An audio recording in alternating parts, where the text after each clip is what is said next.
Again, this is one day, but it is flattening, reducing slightly, depending on your point of view. This is sort of a test. Are you an optimist or are you a pessimist?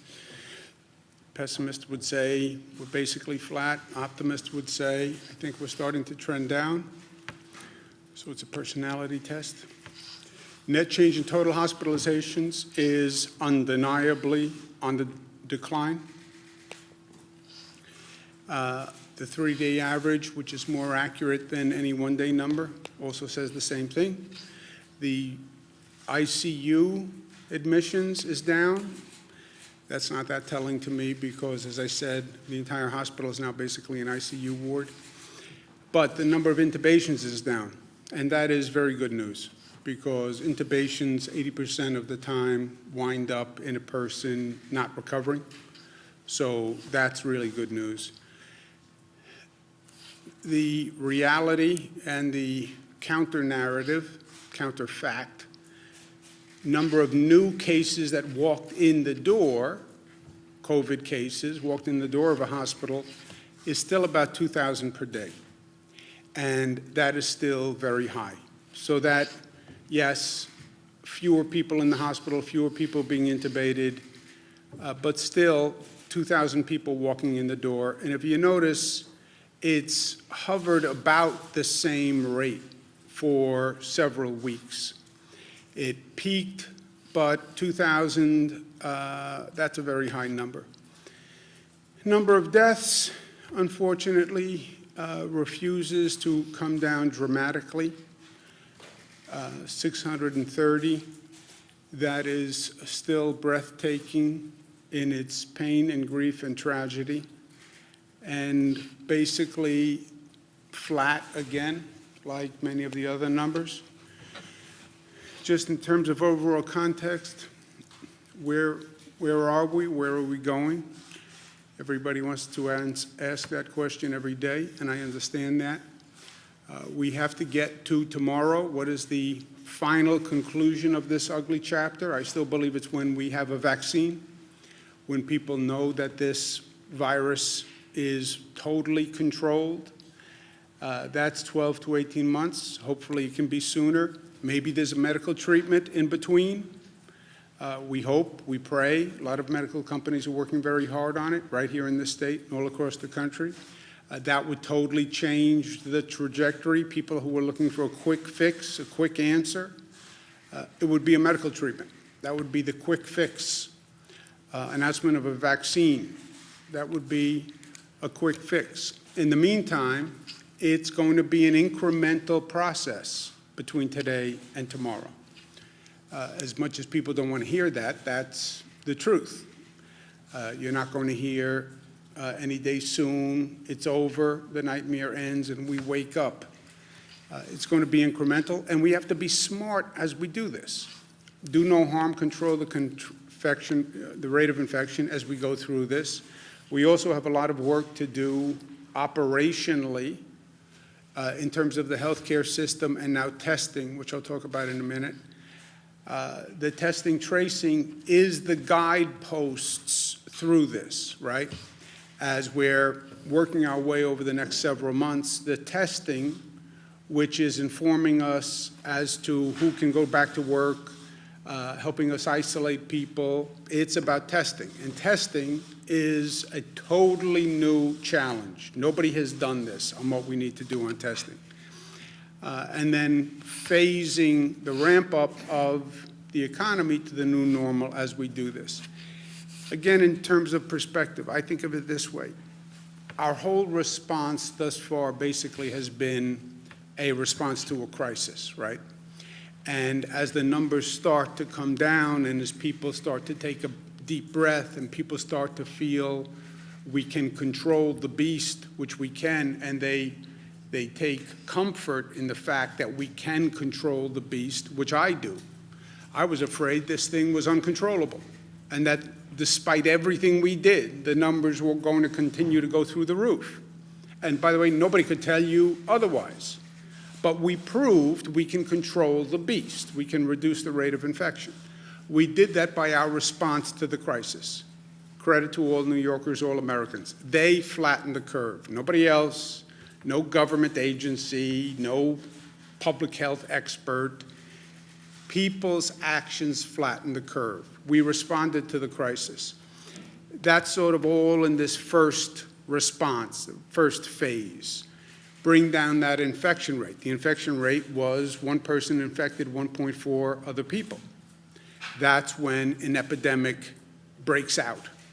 That's fire through dry grass, right?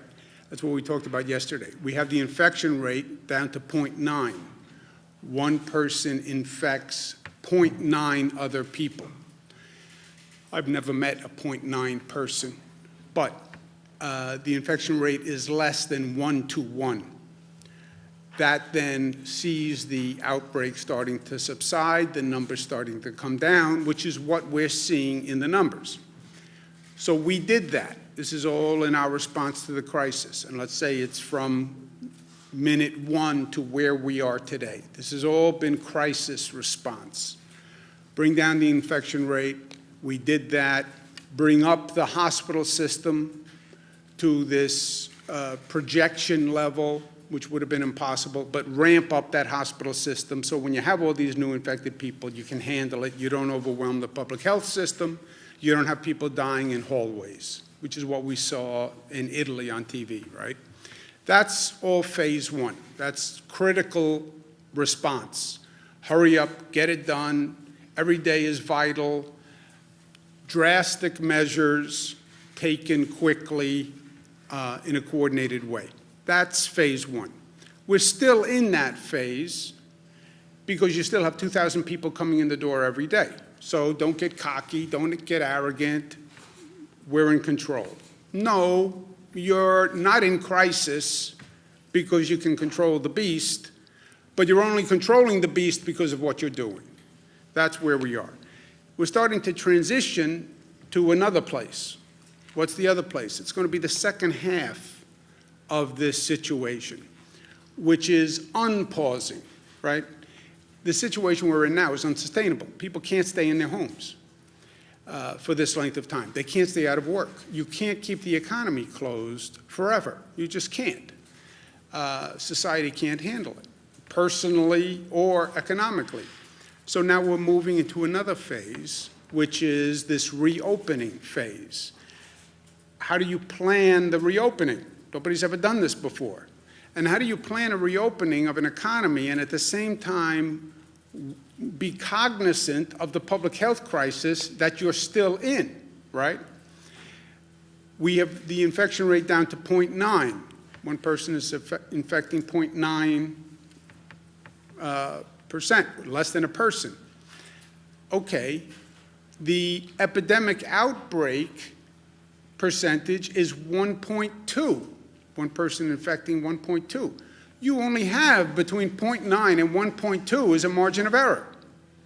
We have to reopen, we have to reopen, we have to reopen. Yeah, you only have a very slim margin to operate on. You open too fast, you bring people out too fast, you'll get to 1.2 in 3 days and we'll be right back to where we started.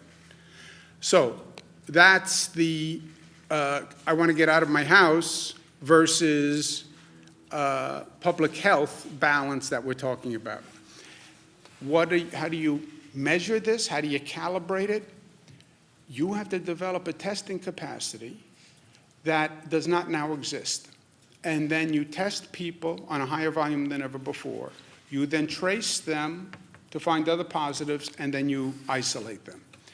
In the meantime, we have to stabilize the state's finances because we have a terrible economic deficit. We're spending money every day that we've never dreamed of spending. We're asking all these hospitals to do things, all these local governments to do things. We're paying.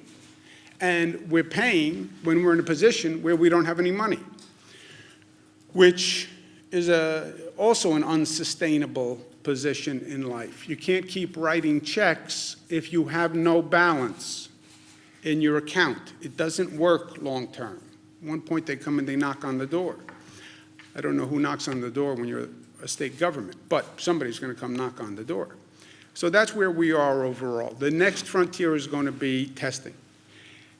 We don't have a testing system that can do this volume, or that can be ramped up to do this volume. We don't have a public health testing system, by the way. It's de minimis. If you look at what our government departments of health have, it's a relatively de minimis capacity. Well, what's our private sector testing capacity? That's relatively de minimis also. Think about what we're talking about. We're talking about labs that normally operate to do blood testing. If you need a marriage license, you have to get blood. If your child is sick, they send them for a strep test. The doctor says, go take a blood test for allergies. You go when you go to a lab to have blood drawn. That's basically the system we're talking about.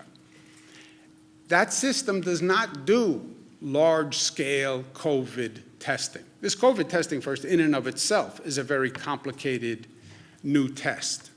It's not as simple as drawing blood and getting it tested. This test, in and of itself, is complicated and expensive. And you don't have the network that does that. It does not exist. This is where we were with the hospitals. We came up with what we call surge and flex. What happened with the hospitals when this started, we started seeing these much higher numbers that would overwhelm our hospital system. Well, how do we ramp up the hospital system? You don't really have a public hospital system. Downstate New York, you have about 100 hospitals. You only have about 15 of those 100 are public hospitals. The rest are all private hospitals, voluntary hospitals, but they're all private hospitals. We had to get those private hospitals to work with government in a coordinated way. Never happened before. Extraordinarily difficult. We did it, but it was a phenomenal undertaking. You now have 300 laboratories and hospitals across the state that do virology testing. How do we get 300 private labs and hospitals to become one system statewide to do testing for COVID? And how do we get them all coordinated? This is something that has never been done before and is going to be a tremendous undertaking. Also, to further complicate it, what they will tell you now, because we've been having the conversations, the labs, if they can get the test, which they have to purchase from private sector companies, the tests require certain chemical reagents to operate. So you take a sample and then you mix it with other chemicals. They can't get the chemicals that they need to mix to do the test. Well, who has the chemicals? No one has the chemicals, because everybody has been overrun with demand, and the chemicals come out of where? China, where everything has come from over the past 40 days. Everything goes back to China. And China is now in a position where they're being asked globally for these reagent chemicals, and that is a piece of the equation that I can't figure out. And that's why the federal government has to be part of this approach and part of this answer. I can do what I can do on the state side, and I will. And I'm going to issue an executive order that says the Department of Health will be coordinating those private sector labs, which are private sector companies, but they're licensed by the state of New York. They're permitted by the state of New York. And we need them to step up and work together. But the federal government cannot wipe their hands of this and say, oh, the states are responsible for testing. We cannot do it. We cannot do it without federal help. I'm willing to do what I can do and more, but I'm telling you, I don't do China relations, I don't do international supply chain, and that's where the federal government can help. Also remember, the federal government at the same time is developing testing capacity. So we wind up in this bizarre situation that we were in last time, 50 states all competing for these precious resources. In this case, it's testing, and then the federal government comes in and says to those companies, I want to buy the tests also. This is mayhem. We need a coordinated approach between the federal government and the states. Second thing that is of immediate concern is we have to stabilize the finances of the state.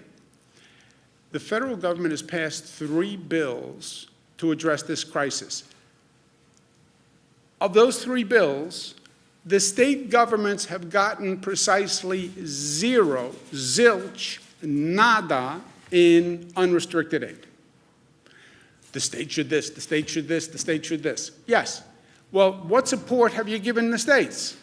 None. I mean, how can that even be? How is it even plausible as a strategy? It doesn't work. We need financial resources to stabilize the states, because when you starve the state governments, I still eat, Dr. Zucker still eats, but we can't fund schools, we can't fund hospitals, we can't fund small business, we can't fund all these extraordinary efforts that we're undertaking. It makes no sense. We need to support the states because the states are the ones who are doing this. Reopening is up to the states, right? That's the federal decree. It's up to the governors. The governors will decide. The states have to decide. Everyone is in a different position, and it's up to the states, which I agree. It also happens to be the Constitution. But put that aside. I also think it's the right approach. Okay, it's up to the states, but then don't ask the states, don't give them this massive undertaking that has never been done before, and then not give them any resources to do it. That's not how this is going to work. The expression, don't pass the buck without passing the bucks. A.J. Parkinson, Mark remembers him. Don't ask the states to do this. It's up to the governors, up to the governors, up to the governors. Okay, is there any funding so I can do these things that you want us to do? No. That is passing the buck without passing the bucks. Passing the buck, which is the opposite of the buck stops here. The buck doesn't stop here. I'm passing the buck. And I'm not passing the bucks. I'm not giving the financial assistance to actually perform the responsibility. So, last point is we go from today to tomorrow. But we talk about the new normal. This also has to be an opportunity where after this horrendous period that we have gone through on every level, after the exorbitant cost of this, the personal pain of this, the death of this, this has to be one of those moments in time when we look back where we say society transformed. It was a learning and growth and transformational period where growth and evolution was accelerated. Yes, society took a terrible blow, but it became a moment of reflection where all sorts of new reforms and innovations happened. That's what we have to do with this period when they look back at it. So our goal is not, let's get up and turn the machine back on and keep going the way we were. No. How do you make the changes now that you've been talking about in some cases for years, by the way, but you never had the political will to do it, or it was too hard, or it was too difficult. We talk about environmental changes that we're going to make, but we never really do it. We talk about issues of income inequality, but we never really get there. You know, we talk about changes to our public transit system, but it's too hard, it's too controversial. All right, well now you have an opportunity in this window to really make changes and reforms and improve things in a way you haven't. And by the way, if you went through this, and you went through this pain and aggravation and suffering, and you didn't learn, well, then shame on us. Then shame on us. because there are so many lessons to learn. And then you come back better than you were. 9/11, New York took a terrible beating. This nation took a terrible beating. We learned from it. We grew. We're better. 9/11 transformed the country. If I told you before 9/11 you were going to take off your shoes when you went to an airport before you could get on an airplane, and they were going to go through every bag and you would say, I'm never doing that.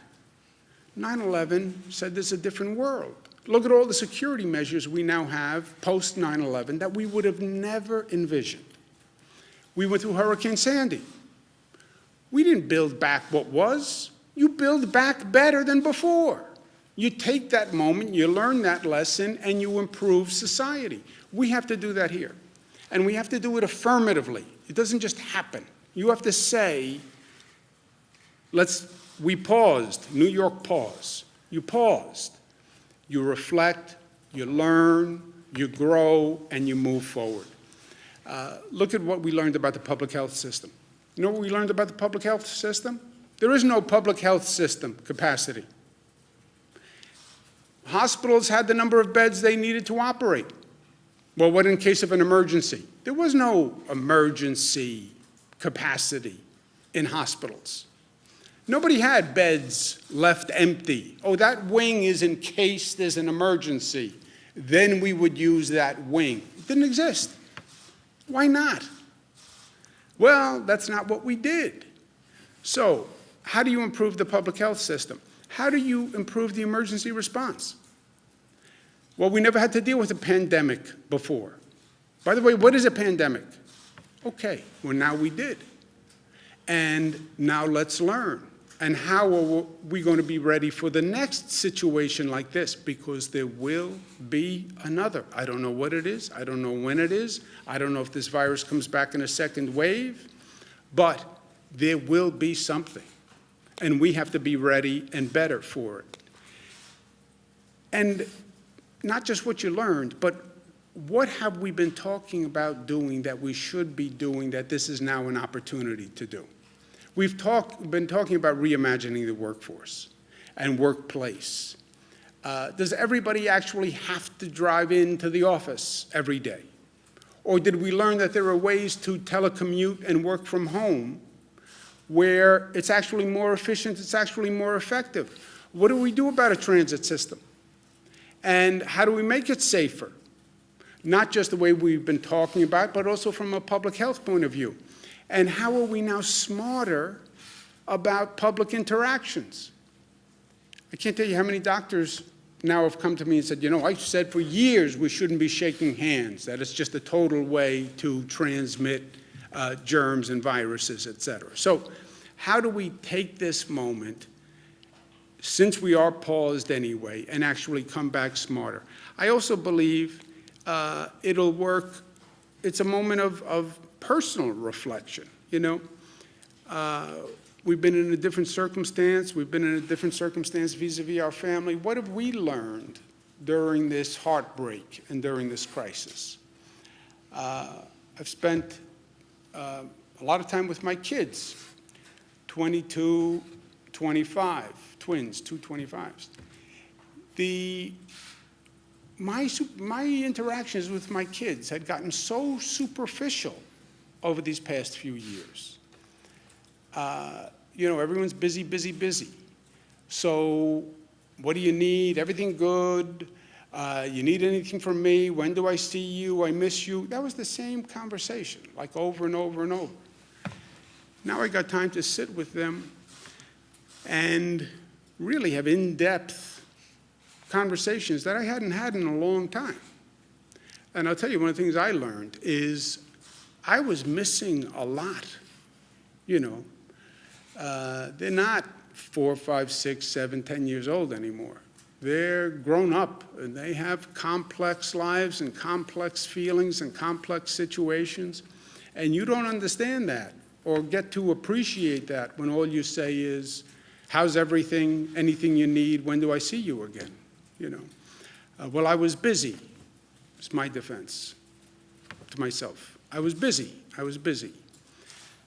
Yeah, except that's not an excuse. And take a deeper reflection on what's important in life. And you can't have a real quality relationship with your child or another human being unless you take the time to get below that surface and really understand the person and really take the time to talk through what's going on.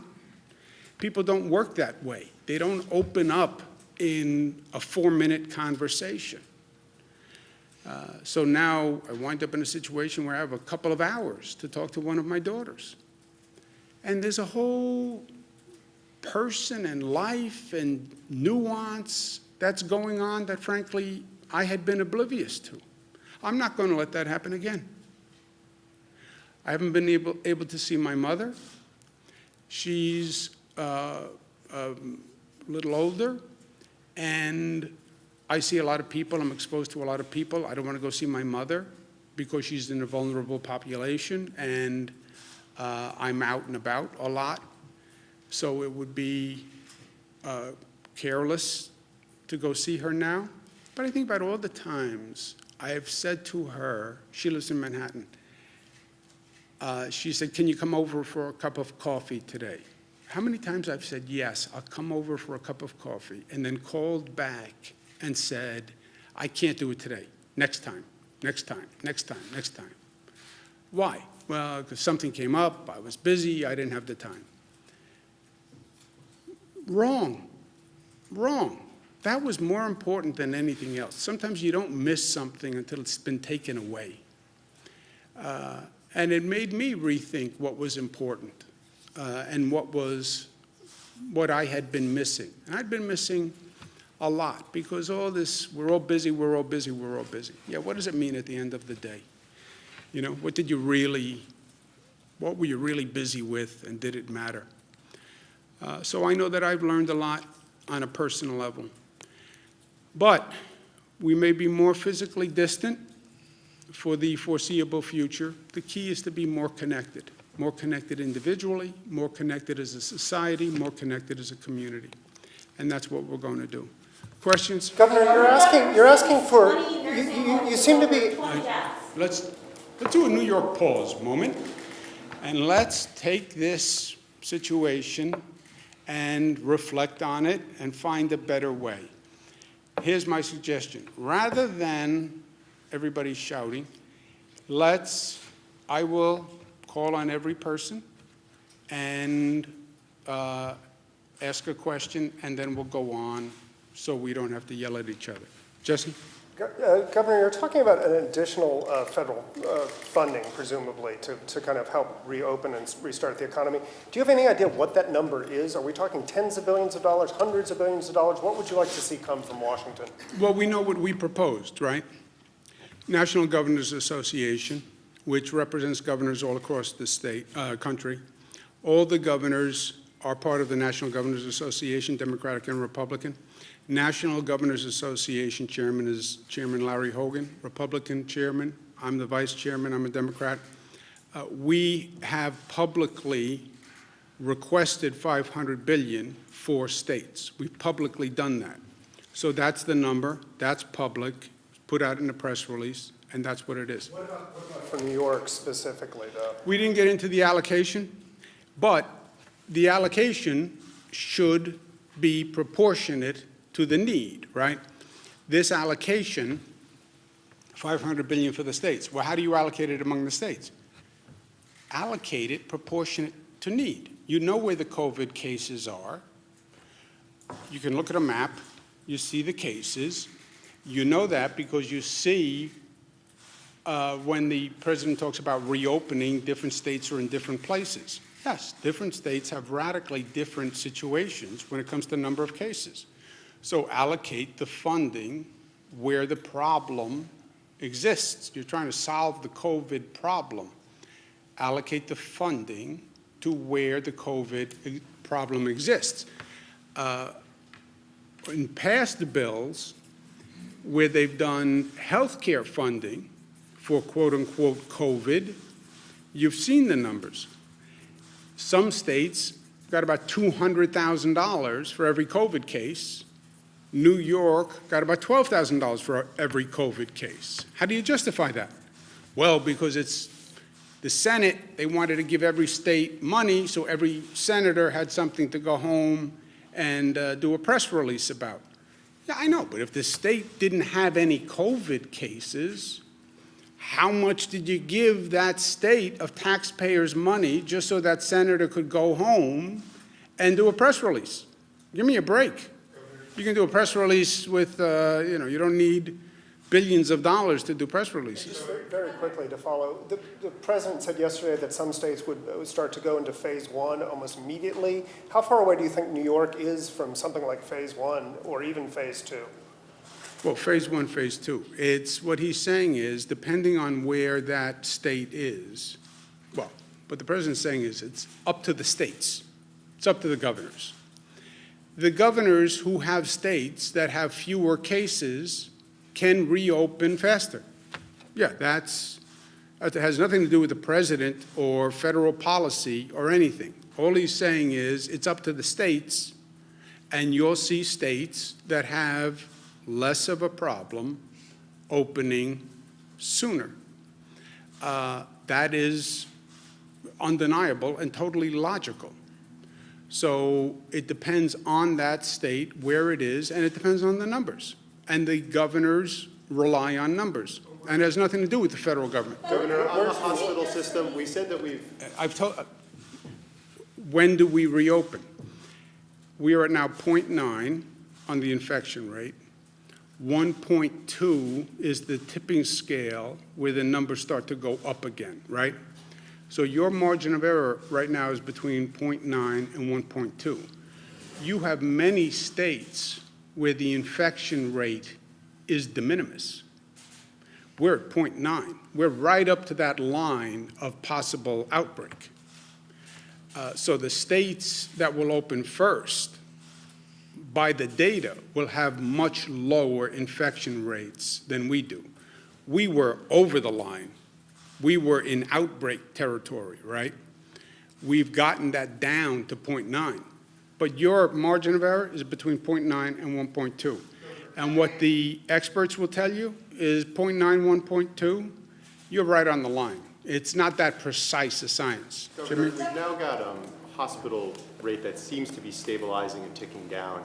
A few questions. Are you therefore stopping some of the things you've done to increase capacity, like the field hospitals on the island? And then is there any thought, particularly in upstate areas, of reopening hospitals and facilities to elective procedures? There are reports that workers are being laid off.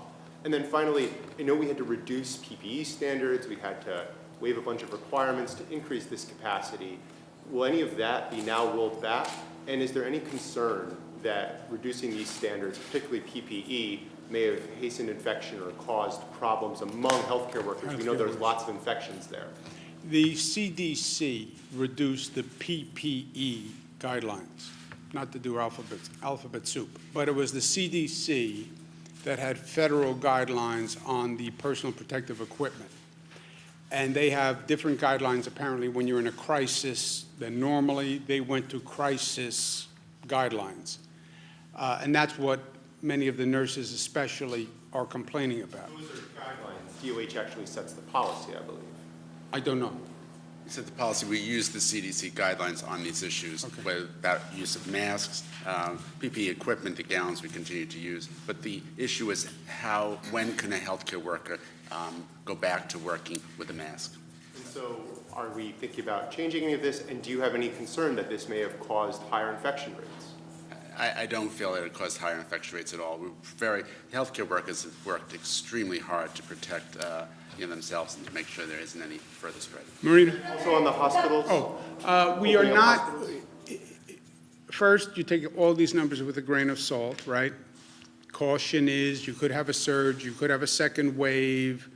Look at Wuhan, look at China, look at Italy. It went up, went down, went back up. Be careful.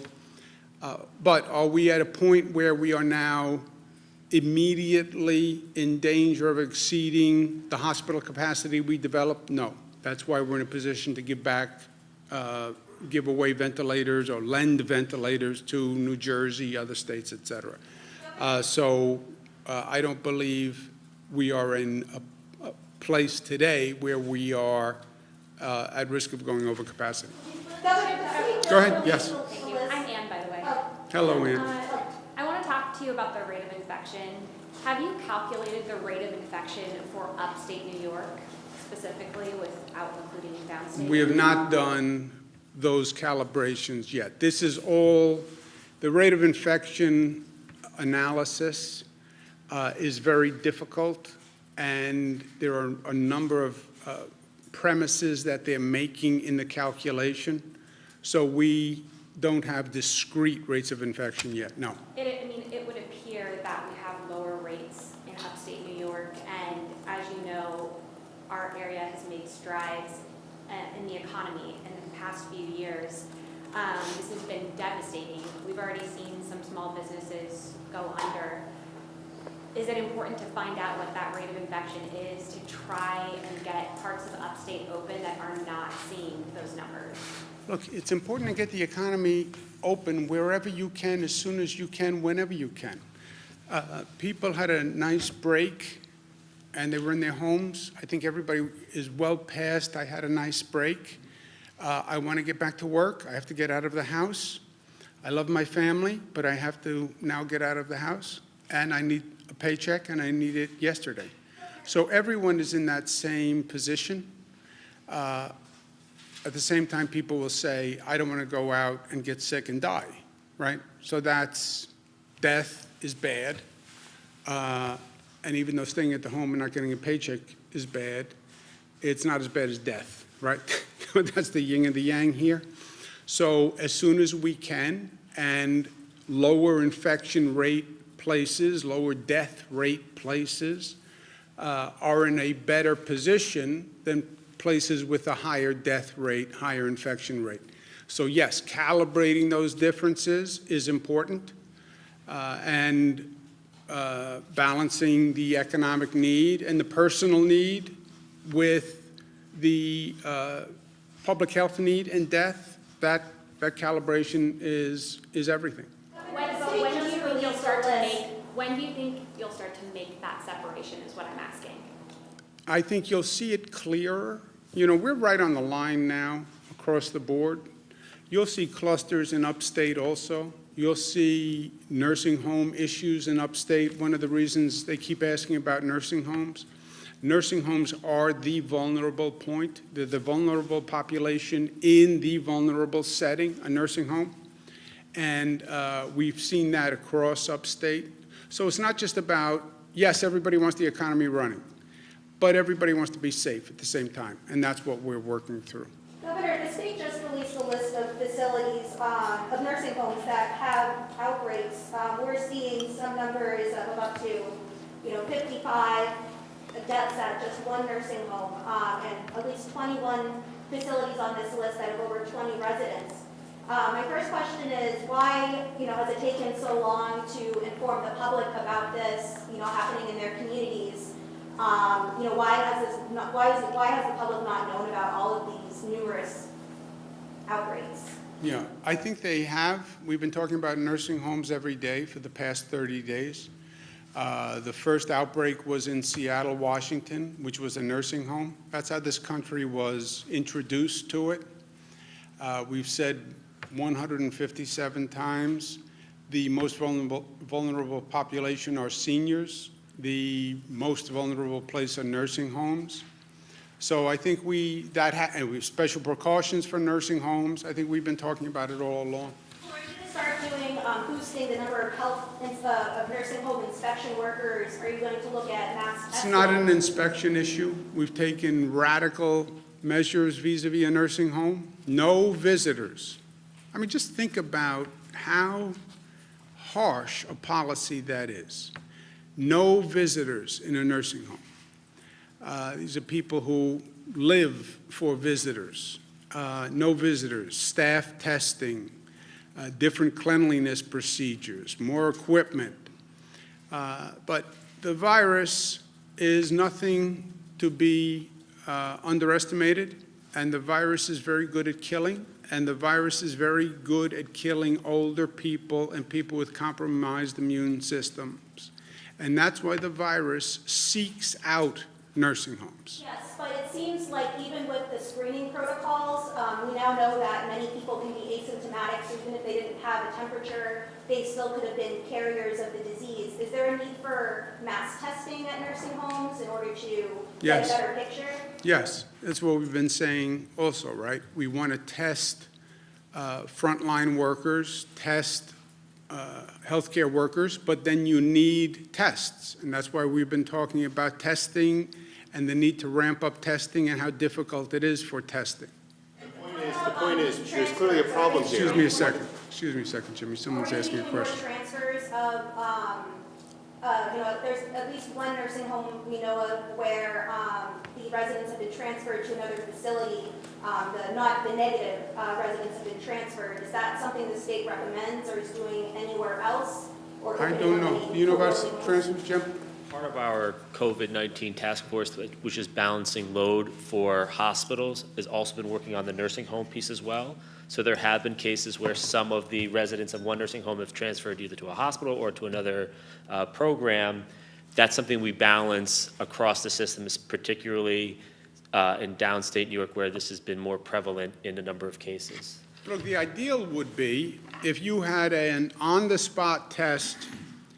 Person, before they walk into a nursing home, you do a saliva test, positive, negative, get the results in 15 minutes, and if they test positive, they don't walk into the nursing home. Test all the staff, test everybody who walks into that building, test all the residents. That's the ideal. You don't have that test, and you don't have that volume of testing capacity, and that's what we're dealing with. The rest of the nursing homes, because this is only a small sampling, there's no, like, for example, Steuben County is not. You have the answer, Jim? Like we said before, personal privacy was a key concern. These are all nursing homes with cases with a greater than 5 number. Anything with fewer than 5 deaths were not included in these initial round. I don't know facilities in Steuben County that have more than 5. This is what was been, this data is reported directly from the nursing homes themselves. So if there's any exclusion that should be included is from the nursing homes themselves, and we'll circle back as we do every day on getting updated reporting data from those nursing homes. We only know what they tell us, right? Sir? Yeah. I wanted to ask about, in terms of the nursing homes, what about releasing the data for positive numbers, that maybe not fatalities, but the numbers at those nursing homes that have tested positive for COVID? Can we get some of those details? And the other question I had is, what about family members who want to get information about their loved ones and are having trouble, maybe they're getting stonewalled information from the actual nursing home? Is there anything that the state can do to enforce or to make the nursing homes hand over information that loved ones are needing? Yeah, a nursing home, you're saying people call the nursing home for information on someone in the nursing home and the nursing home won't give them information on their loved one? Yeah, that's at least in one case. Yeah, I don't know that that's even So legal. DOH had put out guidance saying that nursing homes should inform family members when there are positives, either in the nursing home in general or specifically their family member. What we found through the critical reporting that's been going on through this process is that's being ignored. So we're doing an executive order that says that they are mandated to do it, and there will be penalties if they don't. Civil penalties. Governor? Mark? Thank you, Governor.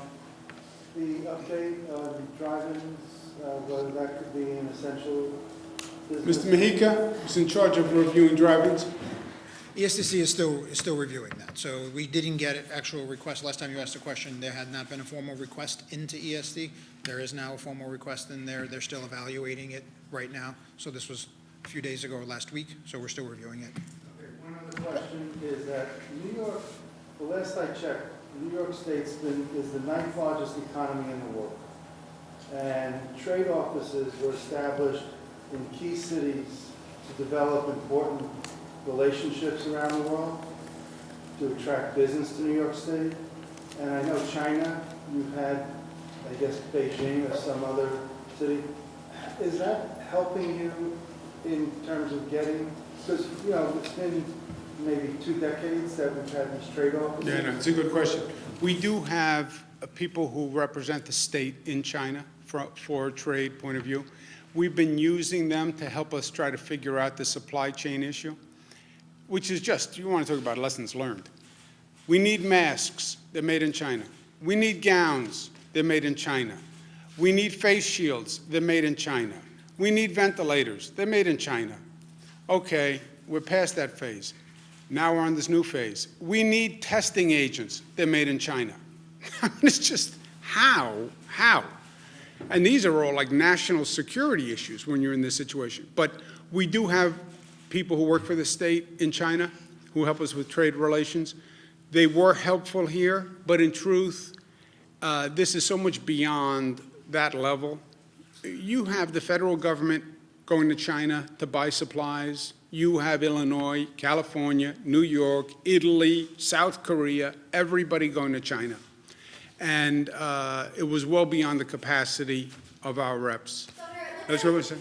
Farmers right now are really struggling across the state. They are looking to the federal government for assistance, but there's also state lawmakers that have introduced a couple bills that on the state level things can happen. Have you thought about doing things like the 60-hour work week, for example, for farm employees, or any other changes to help farmers on the state level? We're looking at all of that. Again, many of those bills require state funding, and we don't have it. To the extent a bill doesn't require funding but can be a part of the reopening plan, we're looking at all of that. I'm open to all of that.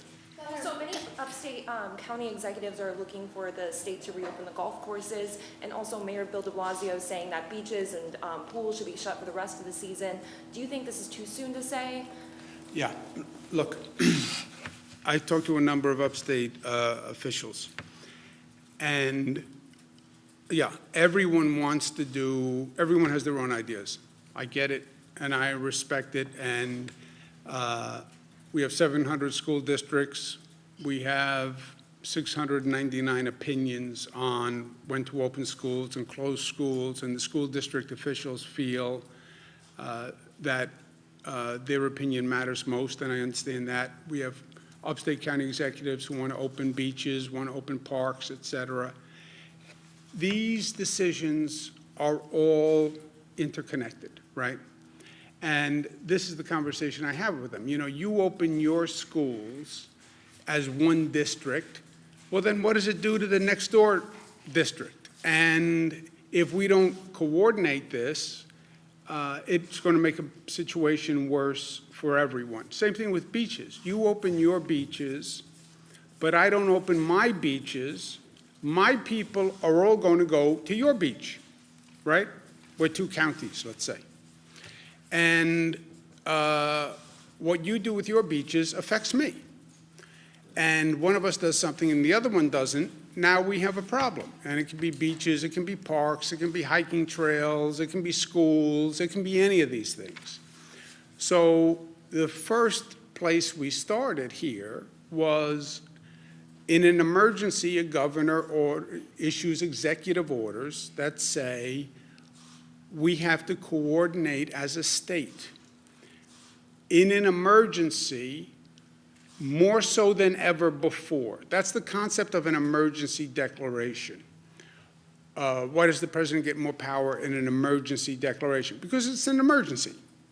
So we have an emergency. So what you want to do with your park, normally, yeah, it's up to you. But in an emergency, what you do with your park can affect what everybody else does with their park.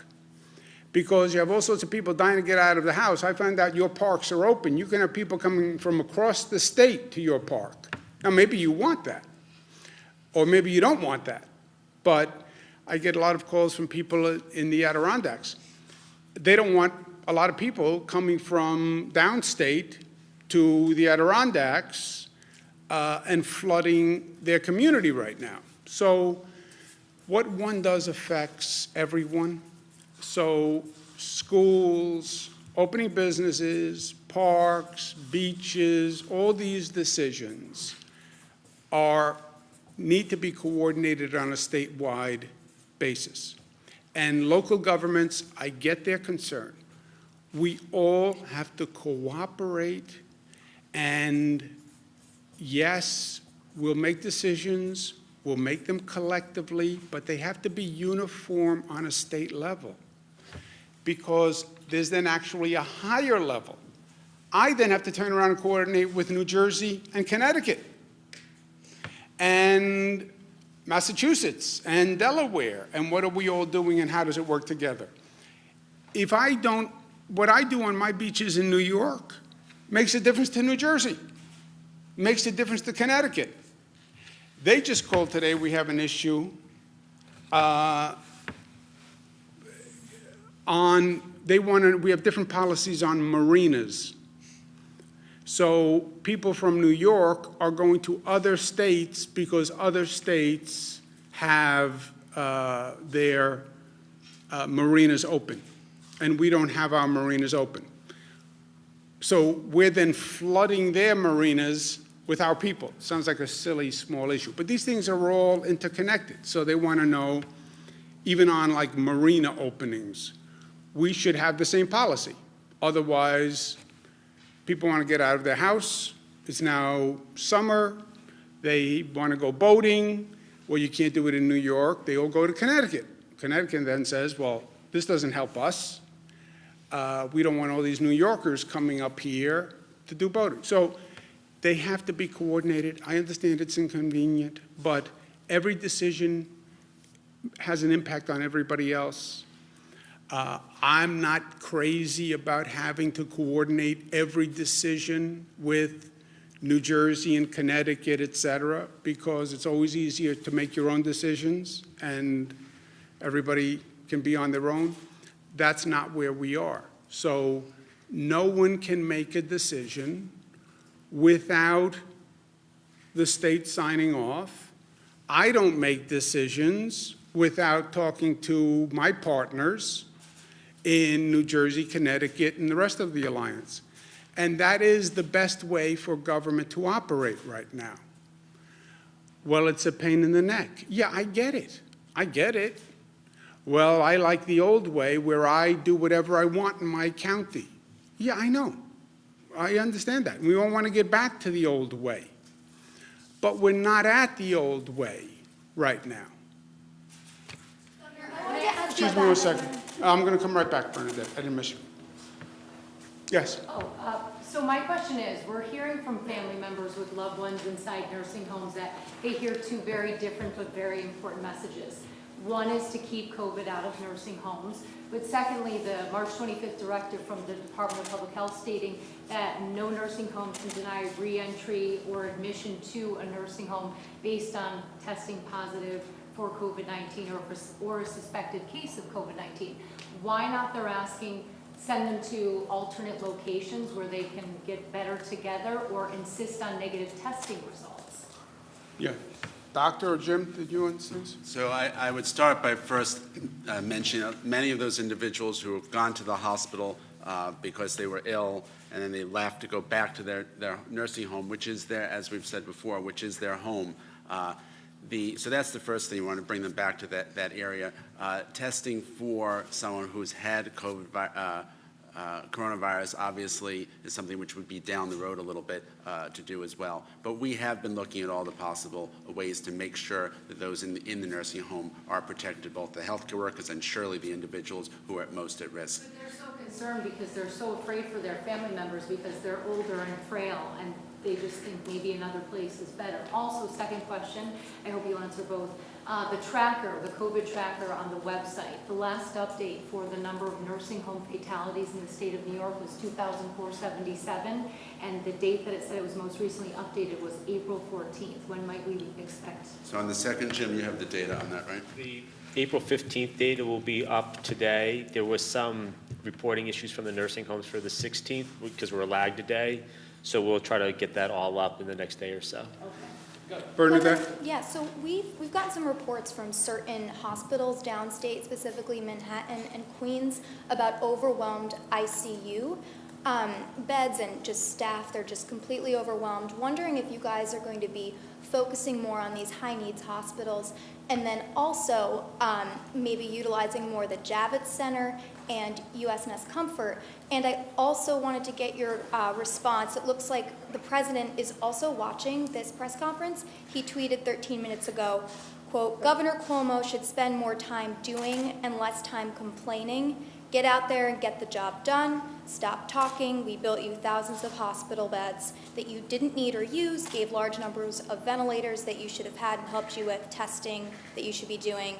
It goes on a little bit more. So wondering if you could respond to that, and then also the question about the overwhelmed ICU. Good. Let's respond to the President. First of all, if he's sitting home watching TV, maybe he should get up and go to work, right? Second, let's keep emotion and politics out of this and personal ego, if we can, because this is about the people and it's about our job. And let's try to focus on that. I have said repeatedly that when we were fighting for the additional capacity for a hospital system, that the President moved very quickly, and I applauded him for it, and he brought the Army Corps of Engineers, and he brought them up to build the Javits Center capacity, 2,500 beds. He's wrong that it hasn't been used. About 800 people have gone through Javits. To dismiss 800 people is disrespectful. But we didn't use 2,500 beds because we didn't reach the capacity. When he says, well, we built it, we didn't need it, it sounds like suggestion is, well, it was a request by the state that wasn't valid. If he didn't really believe 2,500 beds was necessary, I don't believe the federal government would have helped build 2,500 beds. And the number came from a projection from him. See, he should read the reports he issues. The White House Coronavirus Task Force had enormous, projected in the millions of people. The CDC, which is the president, projected in the millions of people. So the projections were high.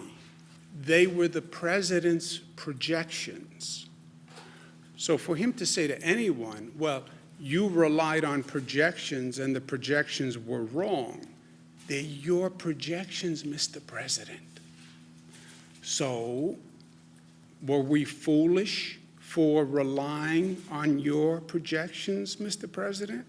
CDC, Coronavirus White House Task Force, that's you, White House, that's you. We relied on your projections. Okay, shouldn't have relied on your projections.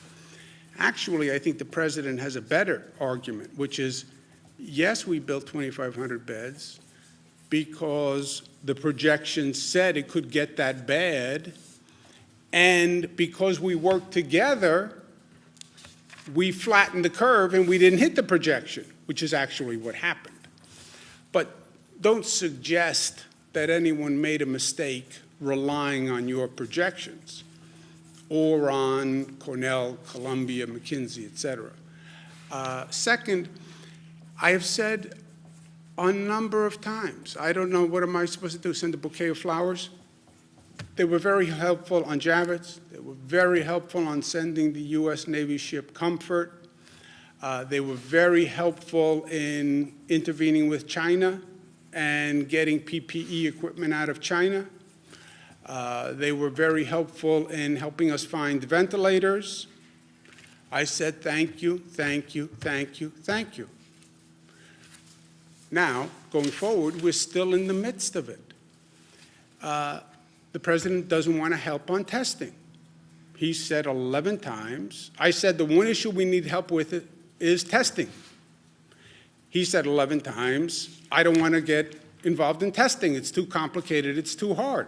I know it's too complicated and it's too hard. That's why we need you to help. I can't do an international supply chain. He wants to say, well, I did enough. Yeah, none of us have done enough. We haven't, because it's not over. So yes, thank you for the Javits. Thank you for the U.S. Navy ship Comfort. But it's not over. We have a lot more to do. And no one can take the posture, well, just say thank you for what I've done, and I'm now out. I'm not doing anything else. I've done my part. What if I said to the people of my state, okay, I'm done. By the way, I saved hundreds of thousands of lives. I flattened the curve. I created more hospital beds than anyone ever imagined. I coordinated the entire state. I'm done. I'm done. I'm going home. I'm going to go see my mother. I'm going to spend time with my kids, and I'm going to go out fishing in Connecticut because their marinas are open. That's it. I'm done. What if I said that? That's what he's saying. I'm done. I don't want to help on testing. Testing is too hard. And then the only thing he's doing, let's be honest, well, it's up to the states to do reopen. By the way, it was always up to the states. What are you going to grant me what the Constitution gave me before you were born? It's called the 10th Amendment. I didn't need the President of the United States to tell me that I'm governor. And I didn't need the President of the United States to tell me the powers of a state. People did that. Alexander Hamilton, Thomas Jefferson, James Madison, they are the ones who gave me the power. And I don't need the President of the United States to read the Constitution for me. Maybe he should have read the Constitution before he said he had the power to open the states, where he did a very graceful 180, and many people allowed him to do the graceful 180. But, so he now says it's up to the governors, which he said repeatedly now, yesterday, version of yesterday. And now it's up to the governors to reopen. Okay, I'm going to reopen. I get it. And you don't want to help on testing, which is a national problem and replicates the same chaos that you created with medical supplies because FEMA wasn't ready. By the way, I needed a stockpile. Where was your stockpile? 10,000 ventilators for the nation? That was your stockpile? Where your projections, the federal projections said they would need double the hospital capacity of this nation. Think about that. The CDC says double the hospital capacity of the nation.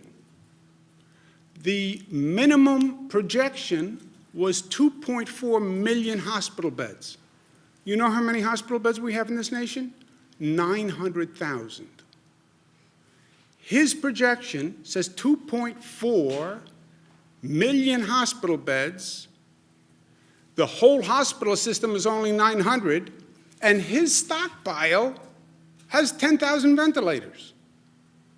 You were ready with your stockpile? Didn't you read your own CDC projection? Didn't you read your own coronavirus protection? So, thank you again, Mr. President, for the Javits. Thank you for the U.S. Navy ship Comfort, which, by the way, is just doing your job as president. It's not really thank you like you wrote a check yourself, but thank you for that. We're not out of the woods. We have to go forward. We need help on testing, and we need funding. It's up to the governors. It's up to the states. Well, then provide the funding. No, they only want to pass a bill that funds their small business fund, called PPE, their small business program. We need to fund the small business program. But you're going to say, after just saying this monumental task is up to the individual governors and the individual states, I'm providing no help, no assistance, no financial money. I understand that small businesses need the funding. By the way, I know that airlines need a bailout, but not the states. Why don't you show as much consideration to states as you did to your big businesses and to your airlines? Right? Did you guys speak yesterday or this morning after he No. announced the May 1st? No, you haven't talked at all? After you announced to me what? I'm sorry? After he announced the May 1st reopening of No, the he country? didn't announce anything. He said it's up to the states. That's what he said. And if you say it's up to the states, and you just hold up a big microphone that can listen to all the governors, you'll hear some governors say, I can start to reopen right away. Because some governors are in places where they don't have a serious problem. They never did. By the way, some states never even closed down. So if you're in a state that has a de minimis issue, yeah, then you can open up faster. You can open up tomorrow, or you can start opening up tomorrow. He's doing nothing. He said it's up to the states. It's up to the governors, which is what it always was, because it's always been the governor's power. And then he says, there's a 50-piece puzzle. Oh, no, no. That's called the map of the United States. It's not a puzzle. And those lines are called states. And those states have constitutional power. Remember, the way this whole thing starts, the colonies create the federal government, not the other way around. So, introduction to constitutional theory and policy. The states have the power to open. The states are opening on their own timelines. We're trying to coordinate with our neighboring states. Western states are coordinating. Middle states are coordinating. All he's doing is walking in front of the parade, but he has nothing to do with the timing of the parade, right? The governors are going to open when they think they should open. All I'm saying is there's two things they need help from. They need help from the federal government. Two things. Help on testing, because states can't do that, and I don't want to redo the mayhem of the PPE debacle. Second point, we need funding to do it. And the way you love talking about how you funded everything, big businesses are all getting bailed out, airlines are getting bailed out, bail out, bail out, bail out, all with taxpayers' money. State governments, which are the only ones who are doing this whole reopening, they're going to need funding, right? And will show gratitude. How many times do you want me to say thank you? But I'm saying thank you for doing your job. This was your role as president, okay? So that's the honest statement of fact.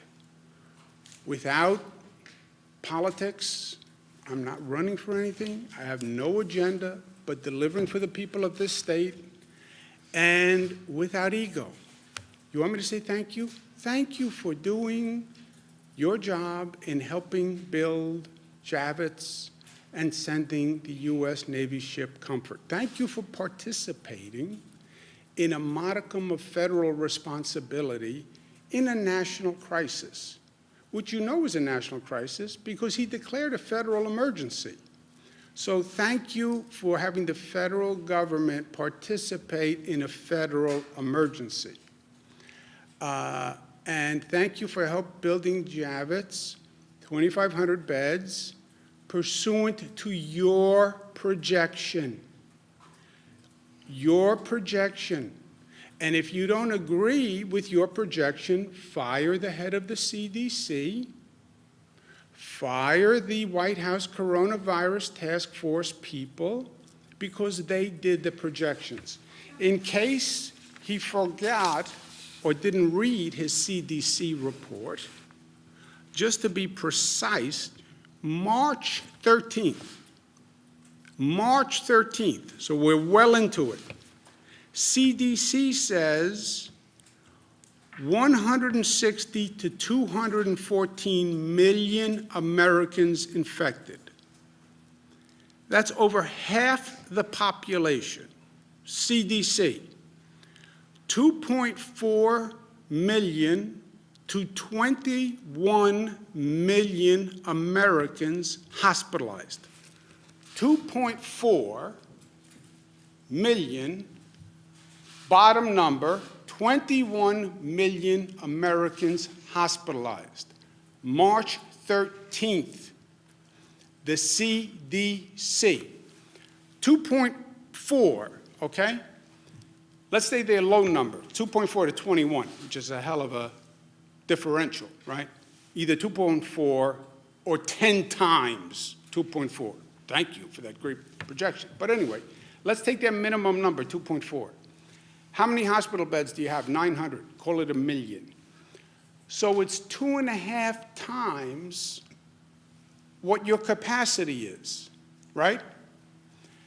We're the state of New York. We have a 50,000 bed capacity. By their projections, what do we need? 150,000 beds. By the way, what did McKinsey say that we needed? 140,000 beds. They got it from the CDC, as it says on the screen. They got it from the CDC. That's why we built 2,500 beds at Javits, because we listened to you, Mr. President. And if we were foolish for listening to you, then shame on us. But read your own report next time before you criticize it. Is there a point on state spending? You mentioned at some point someone's going to come knocking. Does that mean at some point the state might have to cut off state spending, and what would that even look like? Rob? So right now, we're looking at our cash numbers, our priorities, right, are making payrolls, making sure we're funding Medicaid, making sure we're funding the pandemic. We have the resources to do that, but we're putting in place cash spending controls to make sure that we can do that, especially because of the delays in the tax filing dates. So because that moved from April 15th to July 15th, number of people that filed by April 15th was 7 million, when we usually get about 10 million who would file. That's about 30% off. Those that filed are probably getting refunds.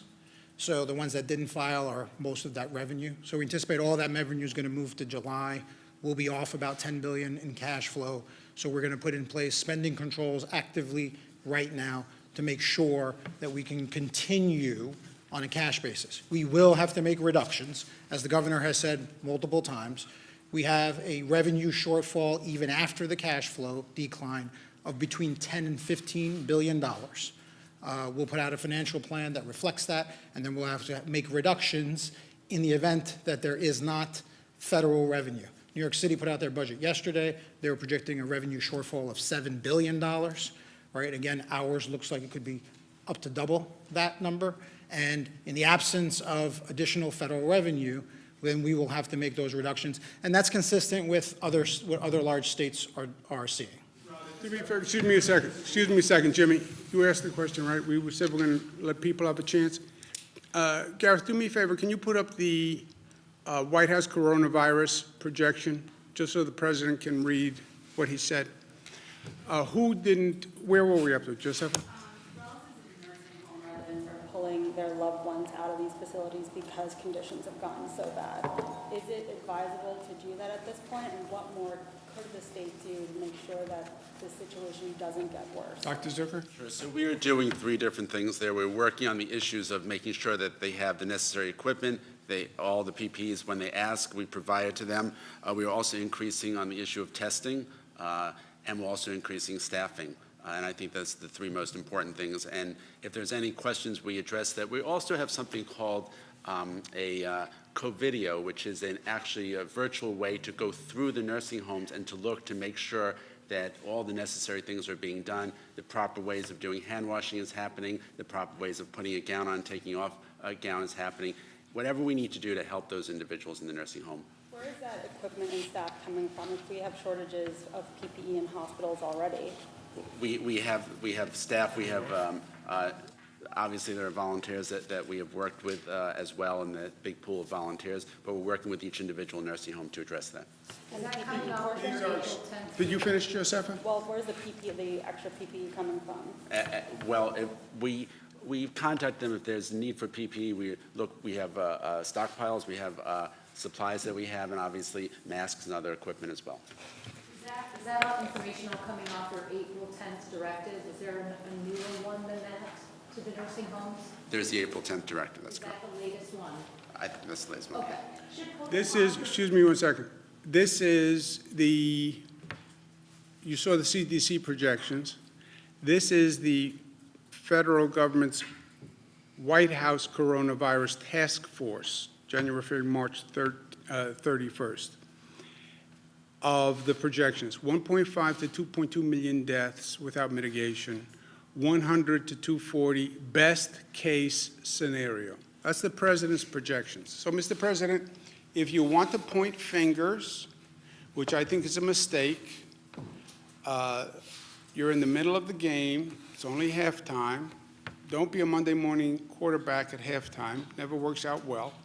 And if you want to point fingers, we built more beds than we needed. Our only mistake was then believing your numbers and believing your projections. If that was a mistake, then I'm guilty. But I thought New York State relying on what you said would have been a safe assumption. I won't make that mistake again. And it was your CDC and your White House coronavirus task force that made those projections. Governor. Who didn't ask a question? Sir. Governor, you stated earlier that it's undeniable that certain states have fewer cases than others, and therefore it's logical to reopen some states earlier. Along those lines, I think Ann was going to pursue this earlier. I'm not sure I heard an answer. Is it possible, is it likely, are you considering opening up certain parts of upstate New York before New York City? That, my friend, is a good question. I think it's logical to think a reopening plan would take into consideration the differential in infection rates and overall hospitalization rate. It is a metaphor for the nation, right? Certain states now have a much different problem than other states. If you have less of a problem, you can reopen faster. That's essentially true. And if you're in one state and parts of the state are in a different situation than other parts of the state, why can't those parts of the state open sooner? I think they can. How much sooner, when, how do you do it, how do you phase it in, how do you do it in a way that doesn't complicate or compete with the other parts of the state that aren't doing it? Now you start to get granular and it starts to get tricky, and that's what we have to work through. But the overall premise, I agree. And then you watch that infection rate. And you do have parts of the state that are in a fundamentally different situation than downstate. Now, even those counties that are in a different situation, because remember, a county, if you're looking for a region to open, because a county sometimes is hard, but if you're looking for a region, you don't really have regions in the state that have been immune, because nobody's immune. So you'll see pockets in almost every region. You know, you talk about Western New York or Central New York and Mohawk Valley, you'll see pockets in every region. You can find a county that is in a different situation. But what we have to think through is, even if you if you did that, if you said, okay, that county starts to open up, what happens to all that pent-up demand from the rest of the state of people who are dying to get out of their house? And would you create inadvertently a problem for that place where you'd see all sorts of people descending there because that's now opened, right? The first barber shop to open, you know, there's going to be a line going out the door. The first hair salon to open, right? The first, we were literally on the phone with my colleagues, marina to open, you know, it's going to. So that has to be thought through and that has to be coordinated. And we are on the cusp. We have to start to deal with these issues, but we're just coming out of, we're still in the midst of a public health crisis. And just because the numbers are flattening, you know, let's not take our eye off the ball. Can you put up the Navarro memo just for kicks, just to make sure? CDC, Coronavirus Task Force, and Mr. Peter Navarro's memo to the president, which the president said he never read. Peter Navarro says 100 million Americans could be infected. As many as 1 to 2 million souls could be lost. So whose projections were wrong? Head of the CDC, Peter Navarro, and head of the White House Corona Task Force. Fire them all. That's what I say. Fire them. You know the show with what the president did? You're fired. If he wants to fire someone for projections, retake his TV career, those are the three documented. Fire the CDC? How would that So if he work? wants to blame someone for the projections, blame the CDC, Peter Navarro, and whoever's on the coronavirus task force, because it's their projections. Can you explain a little bit about why? Peter Navarro you can fire. Can you explain a little bit why this got under your skin today? You obviously are not pleased with what the president said. No, it's what he said. But why this particular criticism? You guys have traded barbs in the past. Well, this is an important moment. He's saying he doesn't want to provide funding to the states, and he doesn't want to help on testing. And I can tell you the states can't do it otherwise. And if this testing doesn't work, that's a serious problem. I don't care about his politics, but if we don't have federal help on testing, that's a real problem. And I'm not going to go through the chaos that was created last time on PPE, where people who were genuine heroes couldn't get PPE because there was a lack of coordination and because everything was made in China. We're looking at that situation with testing again. I can tell you that. I know enough to know that. Who didn't ask a question? You have the last one. What types of businesses do you see being able to open their doors first when we do start to reopen? Restaurants, would it be hair salons, maybe limiting the capacity? What specific types of businesses? Yeah, we're not there yet. That's what we have to work through. Where, what, and when. Where, what, and when. Thank you, guys. I'm going to work.